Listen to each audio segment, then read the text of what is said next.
Telangana state board of intermediate education. سوال دوم، زبان دوم برائے نصاب معیار ادب اردو. ماڈل پیپر حصہ سوم.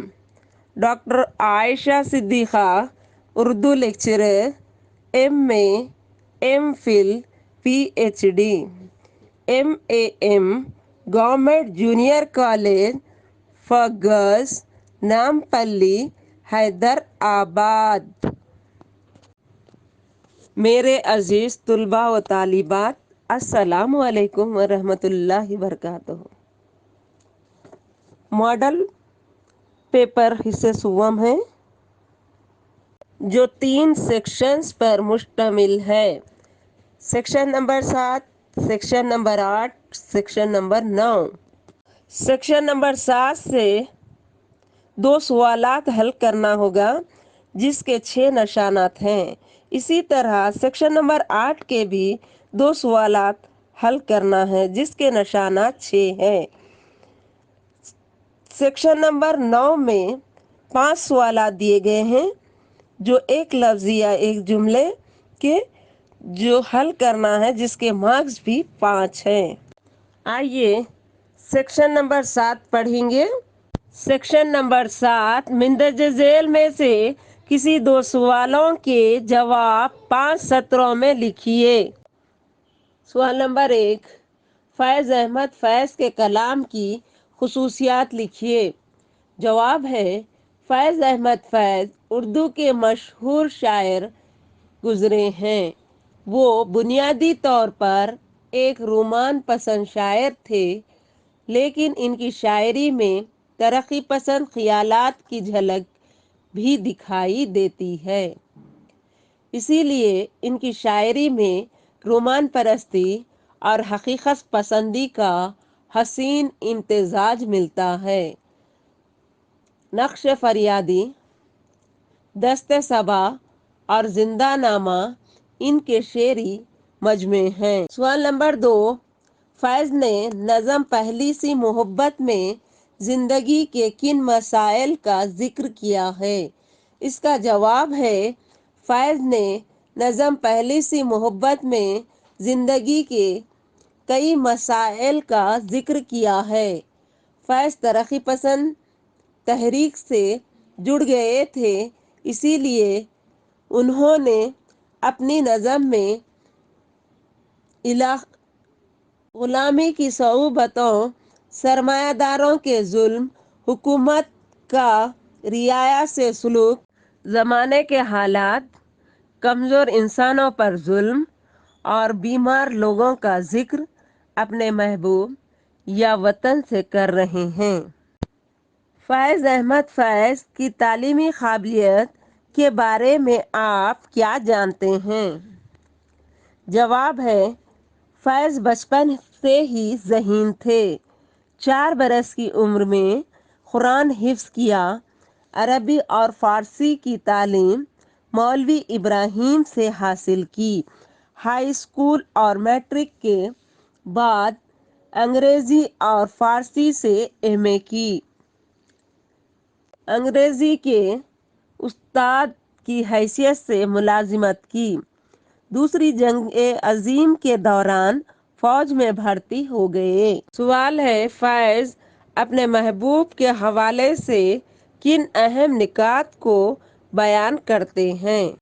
جواب ہے، فیض نے اپنے محبوب کے حوالے سے کئی اہم نکات کو بیان کیا ہے. اپنے محبوب سے محبت کا بھرپور اظہار کرتے ہیں کہ میں نے سمجھا تھا کہ تیری موجودگی اور ساتھ سے میری زندگی روشن اور خوشحال ہے. تیرا خوبصورت چہرہ اور آنکھیں دیکھ کر مجھے سکون ملتا ہے، لیکن جب میں زمانے کے دکھ دیکھتا ہوں تو غم زدہ ہو جاتا ہوں.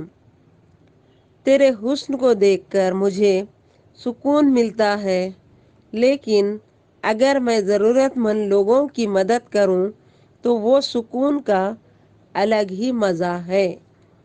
زمانے میں حیوانیت بڑھتی جا رہی ہے اور انسانیت گھٹتی جا رہی ہے، اسی لیے میرے محبوب مجھ سے پہلی سی محبت نہ مانگ، کیونکہ اور بھی دکھ ہے زمانے میں محبت کے سوا۔ سوال نمبر 5، امجد حیدر آبادی کی تیسری رباعی کا مرکزی خیال لکھیے۔ اس کا جواب ہے، امجد حیدر آبادی تیسری رباعی میں کامیابی حاصل کرنے کے لیے مسلسل کڑی محنت کرنے کا مشورہ دیتے ہیں۔ چھوٹی چھوٹی منزلوں کو طے کرتے ہوئے اپنے اندر وہ صلاحیت پیدا کی جا سکتی ہے جس سے بڑی کامیابی حاصل ہوتی ہے۔ دوسروں کی طرح حضرت خضر علیہ السلام کی رہبری کا انتظار نہیں کرنا چاہیے، بلکہ ہر سانس کو ایک بڑی عمر سمجھ کر کام کرنا چاہیے۔ سوال نمبر 6، امجد حیدر آبادی کی رباعیات کی خصوصیات لکھیے۔ جواب ہے، امجد حیدر آبادی کی رباعیوں میں اخلاق، تہذیب، اسلامی فکر، خدا کی ذات، انسان کی بندگی، عاجزی و انکساری، دعا کے آداب، انسانیت اور قرآنی تجلیات دکھائی دیتی ہیں۔ انسانوں سے محبت کے بجائے اللہ سے محبت کرنے اور اخلاق کو سنوارنے پر زور دیتے ہیں۔ امجد انسانیت کو فروغ دینے کی بات کرتے ہیں۔ سوال نمبر 7، امجد حیدر آبادی کے حالات زندگی قلم بند کیجیے۔ جواب ہے، امجد حیدر آبادی اردو کے مشہور رباعی گو شاعر گزرے ہیں۔ ان کا اصل نام سید احمد حسین تھا۔ وہ 1886 میں حیدر آباد میں پیدا ہوئے۔ ان کے والد کا نام سید رحیم علی تھا۔ بچپن میں والد کے انتقال کے بعد والدہ نے پرورش کی۔ 1908 میں موسیٰ ندی کی طغیانی میں ان کی والدہ، بیوی اور بیٹی تینوں بہہ گئیں۔ 1961 میں امجد کا انتقال ہوا اور انہیں احاطہ درگاہ حضرت شاہ خاموش رحمۃ اللہ علیہ حیدر آباد دکن میں دفن کیا گیا۔ سوال نمبر 8، داغ کے حالات زندگی پر نوٹ لکھیے۔ جواب ہے، داغ کا اصل نام نواب مرزا خان اور تخلص داغ تھا۔ وہ 25 مئی 1831 کو دہلی میں پیدا ہوئے۔ والد کا نام نواب شمس الدین خان تھا۔ 7 برس کی عمر میں یتیم ہو گئے۔ ان کا بچپن دہلی کے لال قلعے میں گزرا۔ داغ نے شیخ ابراہیم ذوق کے رنگ میں شعر کہنا شروع کیا۔ معاش کی تلاش میں وہ دہلی سے رامپور گئے اور نواب سیف علی ناظم کے یہاں ملازمت کی۔ وہاں سے حیدر آباد آئے اور میر محبوب علی خان والی دکن کے استاد مقرر ہوئے۔ ہندوستان بھر میں ان کے شاگرد موجود تھے اور خط و کتابت کے ذریعے اصلاح لیتے تھے۔ اپنی شاعری کے ابتدائی زمانے میں علامہ اقبال بھی داغ سے اصلاح لیا کرتے تھے۔ داغ کا انتقال 17 مارچ 1905 کو حیدر آباد میں ہوا۔ سوال نمبر 9، داغ کی غزلیہ شاعری کی خصوصیات بیان کیجیے۔ جواب ہے، مرزا داغ کا شمار اردو کے ممتاز شعراء میں ہوتا ہے۔ محاورہ بندی، زبان کا چٹخارا، حسن و عشق کے بے باکانہ معاملات اور انداز بیان کا تیکھا پن ان کے کلام کی نمایاں خصوصیات ہیں۔ کلام میں زبان و بیان کے معاملے میں ان کا نام ناقابل فراموش ہے۔ حیدر آباد آنے کے بعد وہ نواب میر محبوب علی خاں والی دکن کے استاد مقرر ہوئے۔ ہندوستان بھر میں ان کے شاگرد موجود تھے، جن کی اصلاح وہ خط و کتابت کے ذریعے کرتے تھے۔ اپنی شاعری کے ابتدائی زمانے میں علامہ اقبال بھی داغ سے اصلاح لیا کرتے تھے۔ گلزار داغ، مہتاب داغ، یادگار داغ اور مثنوی فریاد داغ ان کے مشہور شعری مجموعے ہیں۔ سوال نمبر 10۔ سوال نمبر 9، جامی کے مختصر حالات زندگی لکھیے۔ جواب ہے، خورشید احمد جامی کا اصل نام ابوالحمید خورشید احمد نام اور جامی تخلص تھا۔ وہ حیدر آباد میں 15 مئی 1914 کو پیدا ہوئے۔ والد کا نام محمد یعقوب تھا۔ جامی نے ابتدائی تعلیم اپنے والد سے حاصل کی اور نانا قاضی صدیق احمد فہیم سے عربی، فارسی اور دینیات کی تعلیم حاصل کی۔ پنجاب یونیورسٹی لاہور سے منشی فاضل میں کامیابی حاصل کی۔ کچھ عرصے محکمہ آبکاری میں بحیثیت انسپکٹر ملازمت کی، لیکن جلد ہی ملازمت سے مستعفی ہو گئے اور فارسی اور اردو کی درس و تدریس میں مشغول ہو گئے۔ 8 مارچ 1970 کو حیدر آباد میں ان کا انتقال ہوا۔ سوال نمبر 11۔ خورشید احمد جامی کی شعری خصوصیات پر روشنی ڈالیے۔ اس کا جواب ہے، جدید اردو غزل کی تاریخ میں جامی کا شمار صف اول کے شعراء میں ہوتا ہے۔ انہوں نے ہر تحریک